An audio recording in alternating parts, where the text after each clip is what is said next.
Hello எஸ்பிரன்ஸ், welcome daddy to பேசுவேன். So நிறைய பேருக்கு வந்து பார்த்தீங்க அப்படின்னா, நான் என்ன எக்ஸாம் ப்ரிப்பேர் பண்ணணும் அப்படின்ற நிறைய கன்ஃபியூஷன்ஸ் இருக்குது. இப்போ நான் வந்து டிஎன்பிசி படிக்கலாமா, இல்லை நான் எஸ்எஸ்சி படிக்கலாமா, இல்லை ரயில்வே படிக்கலாமா, இல்லை வந்து நான் பேங்கிங் படிக்கலாமான்னு. ஸோ ஸ்டில் நிறைய பேர் பார்த்தீங்கன்னா, அதுவும் இந்த காலேஜ் ஸ்டூடெண்ட்டாக இருக்கட்டும், இல்லை ஒர்க்கிங் ஆஸ்பிரண்ட்டாக இருக்கட்டும், ஸோ ஹவுஸ் ஒய்ஃப் அப்படின்னு சொல்லிட்டு கன்ஃபியூஷன் ஸ்டேட்லேயே இருப்பீங்க.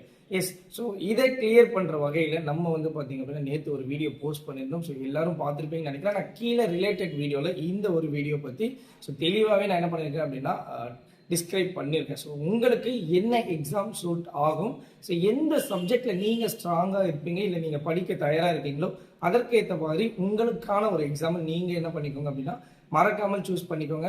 ஸோ கண்டிப்பாக இந்த ஒரு 2026 உங்களுக்கானதாக இருக்கும். ஏன் அப்படின்னா எல்லா எக்ஸாம்ஸ்க்கும் கிட்டத்தட்ட ஒரு 6 மாதத்துக்கு மேலே பார்த்தீங்க அப்படின்னா டைம் இருக்குது. ஸோ நீங்கள் இப்போ ஆரம்பித்தாலும் உங்களுடைய ஃபவுண்டேஷனை ஸ்ட்ராங் பண்ணலாம். ஸோ அதற்கு நம்மளுடைய அடார் இருந்து பார்த்தீங்க அப்படின்னா எல்லா எக்ஸாமோடைய ஃபவுண்டேஷன் பேட்சஸ் அவைலபிளாக இருக்குது. ஸோ நீங்கள் Y1029 இந்த ஒரு கோடு யூஸ் பண்ணி நீங்கள் ஜாயின் பண்ணிக்கொள்ளலாம். ஸோ நான் கமெண்ட் செக்ஷனில் இதோடைய லிங்க் அப்படின்னு கொடுத்துருக்கேன். All the best. தேங்க்யூ.